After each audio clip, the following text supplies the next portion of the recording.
अस्सलाम वालेकुम dear students. आप लोगों को आवाज़ जो है आ रही है?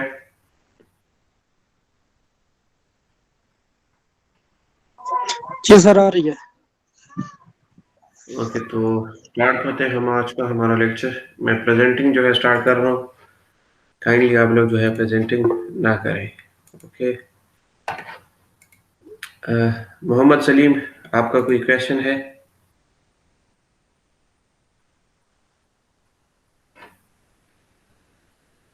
सलमान खान? ओके।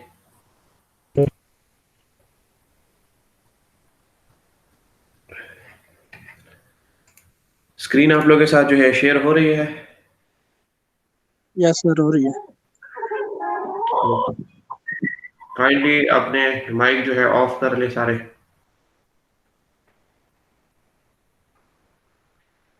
ओके, तो स्टार्ट करते हैं हम आज का हमारा लेक्चर। आज का जो हमारा लेक्चर है लेक्चर नंबर 13 है।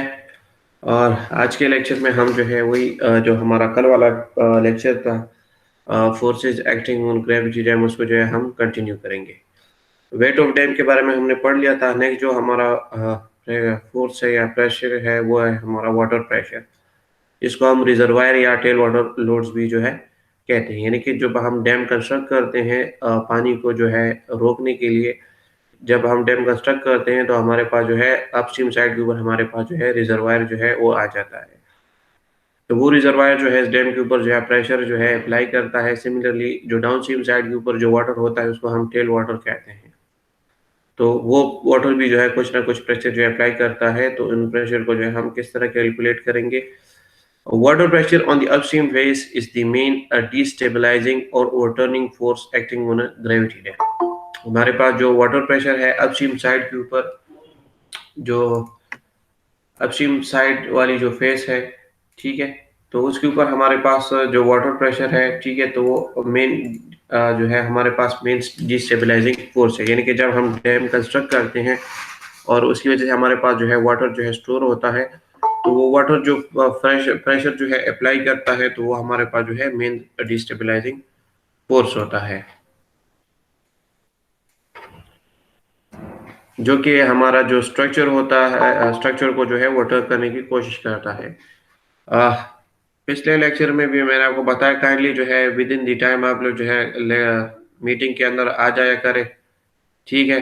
अभी मैं लेक्चर मैंने स्टार्ट कर लिया, आप लोग जो है ज्वाइन करना स्टार्ट कर देते हैं। तो काइंडली जो है 5 मिनट के अंदर जैसे ही मैं लेक्चर स्टार्ट करता हूँ तो मैं आपको 5 मिनट देता हूँ ताकि आप लोग जो है ज्वाइन कर सके। तो काइंडली उन्हीं 5 मिनट में जो है आप ज्वाइनिंग कर लिया करें। क्योंकि जब मैं लेक्चर स्टार्ट कर देता हूँ आपको फिर जो है मैं एडमिट करता हूँ, तो उसके वजह से लेक्चर जो है डिस्टर्ब होता है। तो काइंडली कोशिश करें कि within the first 5 minutes आप जो है मीटिंग ज्वाइन करें। ओके, तो कंटिन्यू करते हैं, दोबारा शुरू से स्टार्ट करते हैं। Water pressure on the upstream face is the main destabilising और returning force acting on a gravity dam. तो हमारे पास जो वाटर जो स्टोर होता है डैम की कंस्ट्रक्शन की वजह से अपस्ट्रीम साइड के ऊपर, तो वो हमारे पास जो है मेन डिस्टेबलाइजिंग फोर्स आप उसको कह ले, या जो कि हमारे स्ट्रक्चर को जो है ओवरटर्न करने की कोशिश करता है। Tail water pressure helps in stability, जबकि जो टेल वाटर होता है वो हमारे स्ट्रक्चर को जो है स्टेबल करने की जो है कोशिश करता है, ठीक है। यानी कि जो अपस्ट्रीम साइड वाला वो पानी है वो उसको जो है प्रेशर लगाता है, स्ट्रक्चर को वो टर्न करने की कोशिश करता है। लेकिन जो डाउनस्ट्रीम साइड वाला पानी होता है तो वो हमारे इस जो अपस्ट्रीम साइड वाले वाटर के फोर्स उसको जो है कम करने की जो है कोशिश करता है और हमारे शरीर को जो है स्टेबल रहने में हेल्प करता है। Although the rate of water varies slightly with temperature, the variation is usually ignored। हमारे पास जो वाटर का टेम्परेचर है वो स्लाइटली जो है वेरी करता है टेम्परेचर के साथ, लेकिन नॉर्मली हम इस वेरिएशन को जो है इग्नोर करते हैं। Units mass of water is taken as 1000 kilogram per cubic meter and specific weight is equal to 10 kilonewton per cubic meter instead of 9.81 kilonewton per cubic meter। सो जो वाटर का जो डेंसिटी लेते हैं हम, तो वो हम जो है लेते हैं 1000 किलोग्राम पर क्यूबिक मीटर, और उसका जो स्पेसिफिक वेट है वो हम उसको जो है 10 किलो न्यूटन पर क्यूबिक मीटर के बराबर हम लेते हैं इंस्टेड ऑफ 9.81 किलो न्यूटन पर क्यूबिक मीटर के। The water pressure always acts normal to the face of the dam. हमारे पास जो वाटर प्रेशर होता है वो हमेशा जो है हमारा जो फेस ऑफ द डैम है उसके नॉर्मल जो है एक्ट करता है। इट इज कन्वीनियंट, यानी कि नॉर्मल से मुराद ये है कि उसके बिल्कुल परपेंडिकुलर जो है उसके ऊपर जो है एक्ट करता है। It is convenient to determine the components of the forces in the horizontal and vertical direction instead of the total force on the inclined surface directly. So ये हमारे पास जो है आसानी होगी कि अगर हम जो है फोर्सेस को जो है कंपोनेंट्स में जो है कर ले, हॉरिजॉन्टल और वर्टिकल कंपोनेंट्स में जो है इसको डिवाइड कर ले और उसके थ्रू जो है इसको फाइंड करें, ना कि टोटल फोर्स को जो है जो इंक्लाइंड सरफेस है उसके ऊपर डायरेक्टली जो है इसको फाइंड करें। The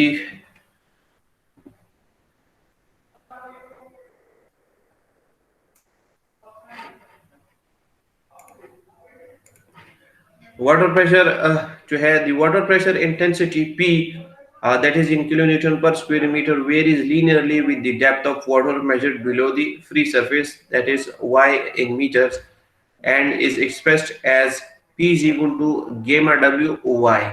ठीक है, हमारे पास जो वाटर की प्रेशर इंटेंसिटी है, ठीक है, ये हमारे पास जो है वेरी करती है लीनियरली, यानी कि टॉप के ऊपर जो है मिनिमम होती है और जिस तरह हम नीचे नीचे आते हैं तो आप देख रहे हैं फिगर में भी कि वाटर की इंटेंसिटी जो है वो इंक्रीज होती जाती है और बॉटम के ऊपर जो है वाटर की जो प्रेशर इंटेंसिटी है वो मैक्सिमम होती है। तो हमारे पास जो इसका जो टोटल प्रेशर है जो कि सेंट्रॉइड के ऊपर जो है एक्ट करेगा, तो वो हमारे पास बराबर है P इक्वल टू गेमा W, जो कि यूनिट वेट ऑफ वाटर है इनटू Y। ठीक है, जो आपके पास जो है उसके जो टोटल हाइट है, जो सरफेस की हाइट है। सो अपस्ट्रीम फेस वर्टिकल, जब आपके पास जो है फिर जो है कुछ कंडीशन है इनके अंदर, अगर आपके पास जो है वर्टिकल जो अपस्ट्रीम साइड के ऊपर जो फेस है अगर वो वर्टिकल है तो उस कंडीशन में आपके पास जो है फोर्स कितना होगा, अगर वो जो है इंक्लाइन डायरेक्शन में तो उस केस में आपके पास जो टोटल फोर्स है वाटर का जो प्रेशर आपके स्ट्रक्चर के ऊपर लग रहा है तो वो कितना होगा। तो उस केस में हमारे पास जो पहला केस है अपस्ट्रीम फेस वर्टिकल, यानी कि अगर आपके पास जो वर्टिकल फेस है वो अगर वर्टिकल डायरेक्शन में है बिल्कुल स्ट्रेट है, तो उस केस में आपके पास जो टोटल प्रेशर है वो किसके बराबर होगा। तो when the upstream face of the dam is vertical, the water pressure diagram is triangular in shape with a pressure intensity of gamma WH at the base, where H is the depth of water and the total water pressure per unit length is horizontal and is given by PH is equal to half gamma WH square। तो अगर आपके पास जो है जो upstream face है, upstream side के ऊपर आपके पास अगर जो फेस है अगर वो वर्टिकल है, यानी कि आपके पास अगर ये वाली जो साइड है यहाँ पर आप देख लीजिए जो है इंक्लाइन डायरेक्शन में है डाउनस्ट्रीम साइड के ऊपर, लेकिन अपस्ट्रीम साइड के ऊपर अगर आपके पास जो है ये टोटल वर्टिकल है, यहाँ पर ये जो है थोड़ा सा फिगर में इंक्लाइन शो किया गया है, लेकिन अगर आपके पास जो है ये पूरा का पूरा जो है अगर आपके पास जो है वर्टिकल हो तो उस केस में आपके पास जो प्रेशर जो इंटेंसिटी है वो आपके पास बराबर होगी गेमा W इंटू एच के, जो कि बेस के ऊपर जो है आपके पास जो टोटल है आपके पास गेमा W इंटू एच। सो इस पॉइंट के ऊपर आपके पास जो टोटल प्रेशर इंटेंसिटी है वो आपके पास बराबर होगी पी डब्ल्यू इंटू एच के। ठीक है, लेकिन जो टोटल फोर्स सॉरी जो टोटल प्रेशर है वाटर का पर यूनिट लेंथ जो है वो आपके पास बराबर होगा हाफ गेमा डब्ल्यू इंटू एच स्क्वायर, यानी कि आपके पास जो टोटल प्रेशर होगा वो कहां पर एक्ट करेगा, वो सेंट्रॉइड के ऊपर एक्ट करेगा इस पॉइंट के ऊपर। ठीक है, तो ट्राइंगल का सेंट्रॉइड कहां पर होता है, इस साइड से आपके पास जो है 2L/3 यानी कि ये सॉरी 2H/3 के डिस्टेंस के ऊपर होगा, सॉरी H/3 डिस्टेंस के ऊपर होगा, और इस साइड से जो है आपके पास जो है 2H/3 डिस्टेंस के ऊपर होगा। ठीक है, H आपके पास क्या है, total height of this triangle है। ठीक है, सो यहां से लेकर इस पॉइंट से लेकर आगे पास सेंट्रॉइड जो है वो H/3 डिस्टेंस के ऊपर है। H आपके पास ये टोटल हाइट है, उसको आप डिवाइड करेंगे 3 से, you will get the centroid of this triangle. So आपके पास जो टोटल फोर्स होगा वो सेंट्रॉइड के ऊपर एक्ट करेगा। शेप आपके पास जो है ट्राइंगुलर है, तो ट्राइंगल का फार्मूला क्या है आपके पास, half length into half width into height. ठीक है, सो आपके पास जो टोटल विड्थ है वो आपके पास बराबर है गेमा W इंटू एच, जो कि आपके पास प्रेशर इंटेंसिटी है, और हाइट आपके पास जो है H के बराबर है। सो आप जो के पास जो टोटल प्रेशर आएगा सेंट्रॉइड के ऊपर वो आपके पास जो है जो कि हॉरिजॉन्टल डायरेक्शन में स्ट्रक्चर के ऊपर जो है एक्ट करेगा वो आपके पास बराबर हो जाएगा PH is equal to 1/2 into gamma W H square. अच्छा, it acts horizontally at a height of h by 3 above the base of the dam, ठीक है, यानी कि सेंट्रॉइड के ऊपर जो है ये एक्ट करेगा h by 3 डिस्टेंस के ऊपर from the base of the dam से। नेक्स्ट जो कंडीशन है वो अपस्ट्रीम फेस इंक्लाइन, अगर आपके पास जो अपस्ट्रीम साइड है अगर वो इंक्लाइन डायरेक्शन में है तो उस केस में आपके पास जो टोटल प्रेशर होगा तो वो किस चीज के बराबर होगा। सो उसके लिए जो है आपके पास जो है यहाँ इस केस में आपके पास जो टोटल हाइट है, सरफेस हाइट है, वो जो है वो जो है वर्टिकल डायरेक्शन में सबसे पहले एज्यूम किया हमने। अब जो है हम एज्यूम करते हैं अगर ये हमारे पास जो है इंक्लाइन डायरेक्शन, जिस तरह इस फिगर इस साइड के ऊपर है, अगर इस तरह इंक्लाइन डायरेक्शन में हो तो उस केस में आपके पास जो टोटल वाटर प्रेशर है तो वो उसके ऊपर कितना एक्ट करेगा। उसके लिए जो है when the upstream face ABC is either inclined or partially vertical and partially inclined, the force due to water pressure can be calculated in terms of horizontal components PH and vertical components PY. अगर आपके पास जो है आपका upstream side के ऊपर जो face है, डैम का फेस है, अगर वो जो है इंक्लाइन डायरेक्शन में है या पार्शियली इंक्लाइंड है और पार्शियली वर्टिकल है तो उस केस में आपके पास जो टोटल प्रेशर होगा वो आपके पास बराबर होगा हॉरिजॉन्टल कंपोनेंट पीएच के और वर्टिकल कंपोनेंट्स पीवाई के। यानी कि फिगर में भी मैं आपको अभी समझा देता हूं कि ये आपके पास जो है आधा जो है आधे से ज्यादा जो है वर्टिकल डायरेक्शन में है और थोड़ा सा जो है ये इंक्लाइन डायरेक्शन में है। जो टोटल प्रेशर होगा इस सरफेस के ऊपर वो आपके पास बराबर होगा vertical components plus horizontal components, इन दोनों को जब हम ऐड करेंगे so will get the total force the total pressure on this surface. उसके लिए जो है the horizontal components is given as earlier and acts horizontal at a height of h by 3 above the base। हमारे पास जो horizontal का component है वो जो हमारे पास जो है एक्ट करता है h by 3 डिस्टेंस के ऊपर above the base, यानी कि बेस से h by 3 हाइट के ऊपर जो है वो हमारे पास जो है एक्ट करता है जो कि सेंट्रॉइड पॉइंट कहलाता है। The vertical components PV of the water pressure per unit length is equal to the weight of water in the prism ABCD per unit length।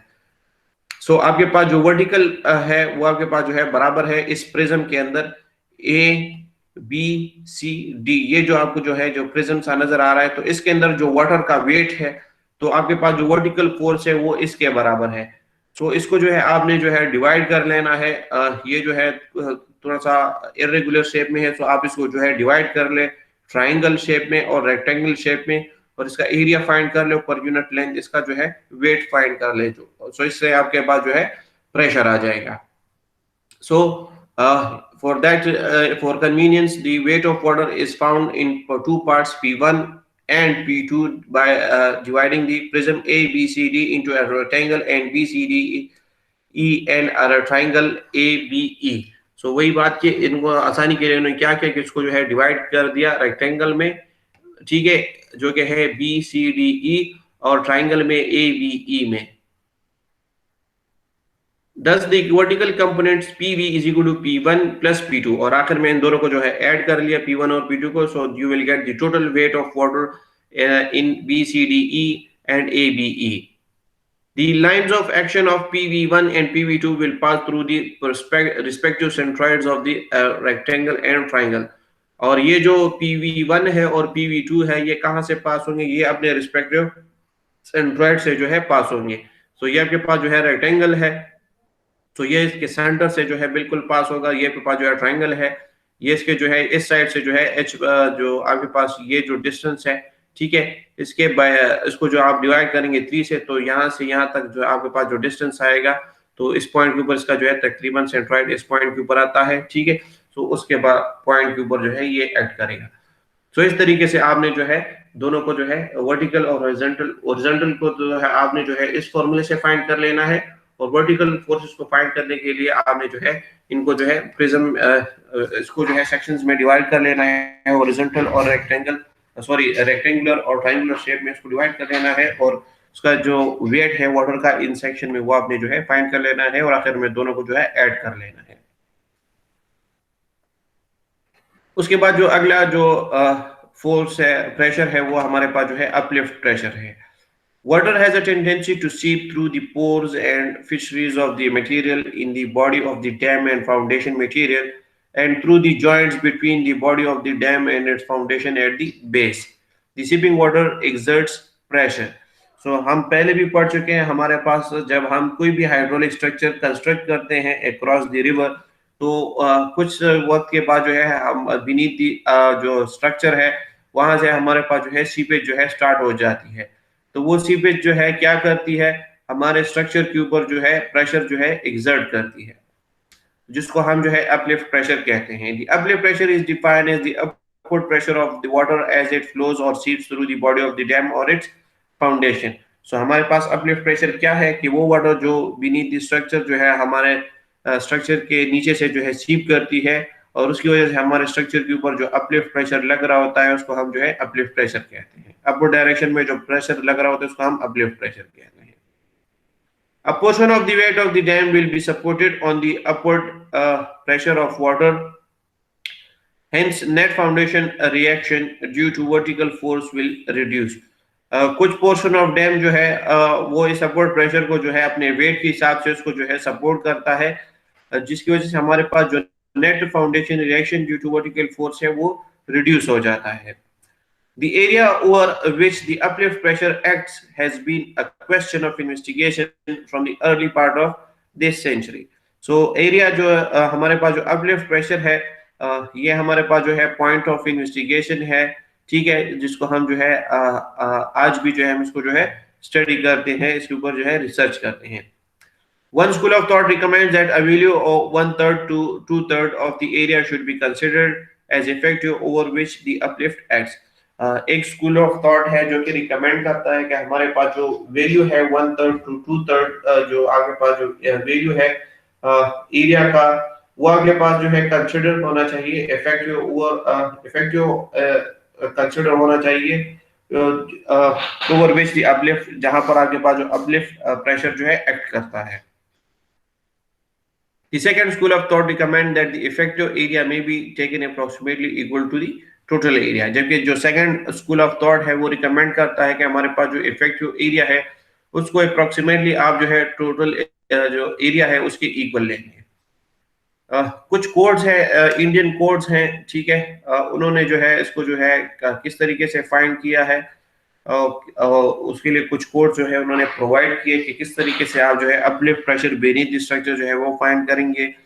तो उसके लिए code of Indian standard IS 6512-1984 है। There are two constituent elements in uplift pressure: the area factors or the percentage of area on which the uplift acts, and the intensity factor or the ratio which the actual intensity of uplift pressure bears to the intensity gradient extending from the headwater to tailwater at various points.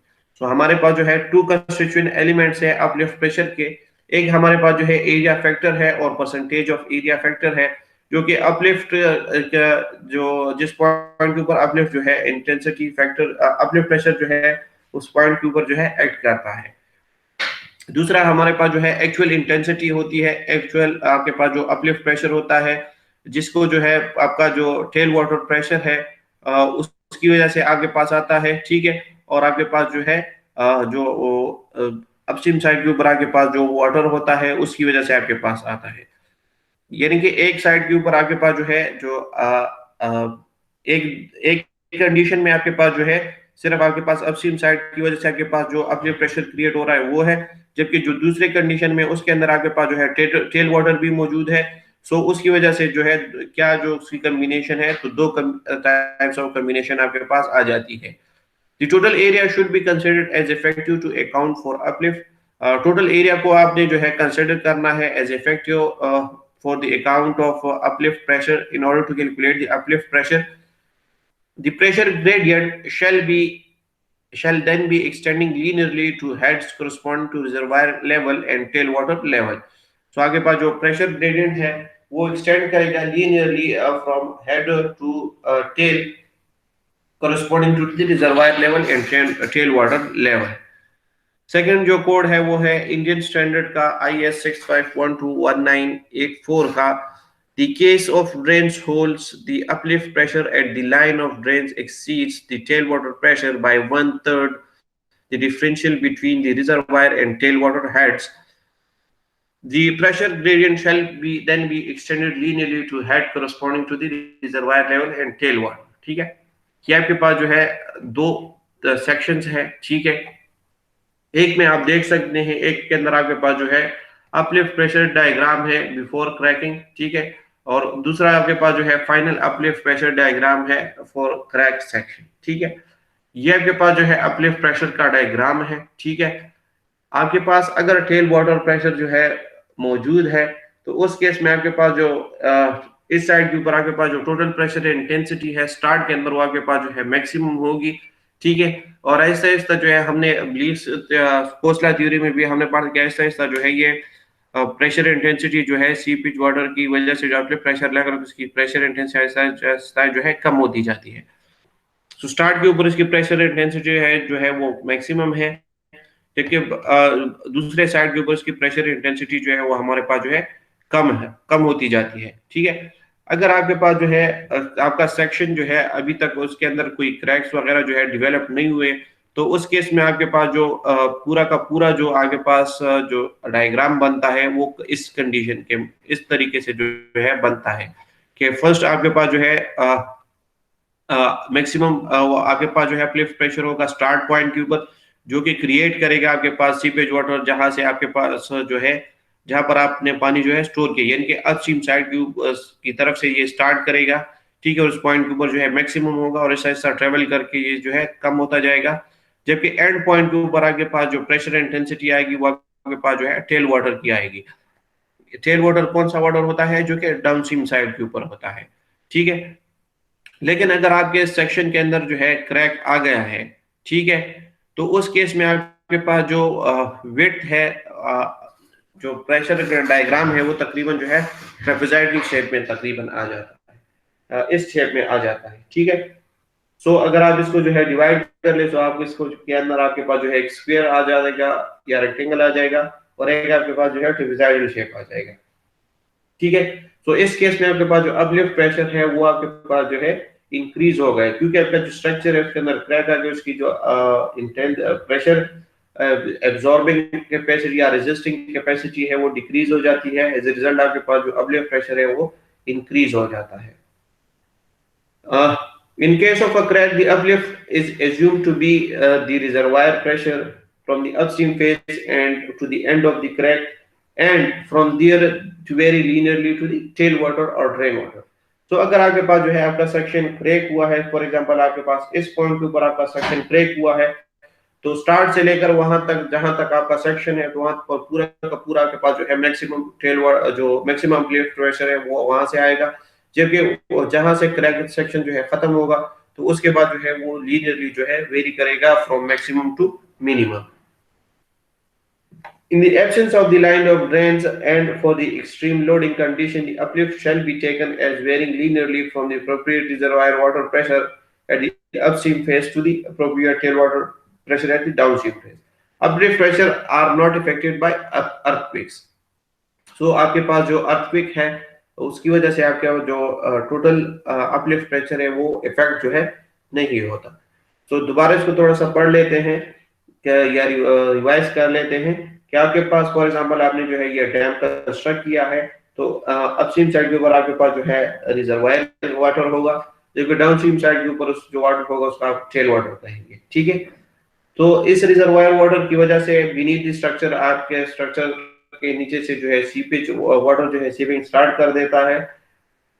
ठीक है, जब water beneath the structure seeping start करता है तो उसकी water seeping water की वजह से हमारे स्ट्रक्चर के ऊपर जो है अपवर्ड डायरेक्शन में आपके पास जो है प्रेशर लग रहा होता है, तो उस प्रेशर को हम कहते हैं अपलिफ्ट प्रेशर। ये प्रेशर आपके पास जो है स्टार्ट में मैक्सिमम होगा और फिर जो है वेरी करेगा लीनियरली, यानी कि कम होता जाएगा जितना ये जो है आगे जाएगा और एंड के ऊपर जो है ये मिनिमम होगा।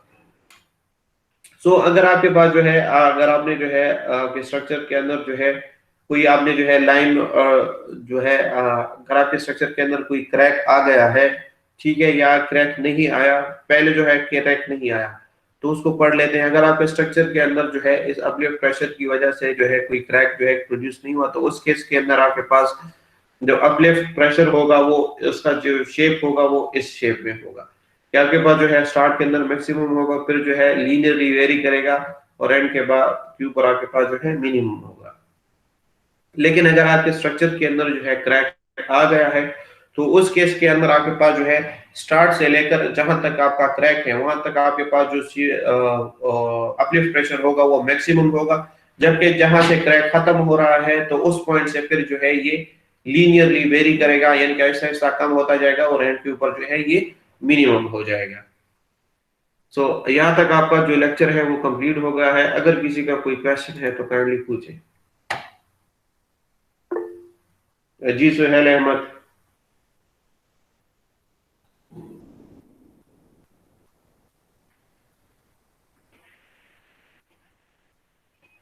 सुहेल अहमद आपने हैंड रेस किया है, जी पूछे क्वेश्चन।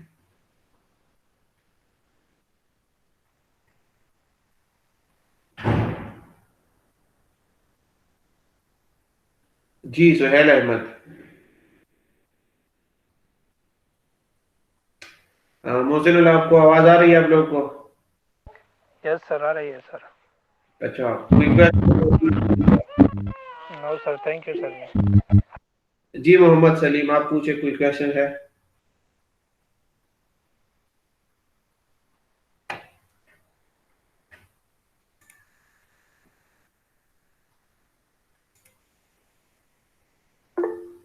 ओके। सो यहाँ पर आपका जो लेक्चर है वो कंप्लीट हो गया। अगर आप लोगों का कोई क्वेश्चन नहीं है तो आप लोग जो है मीटिंग लीव कर सकते हैं।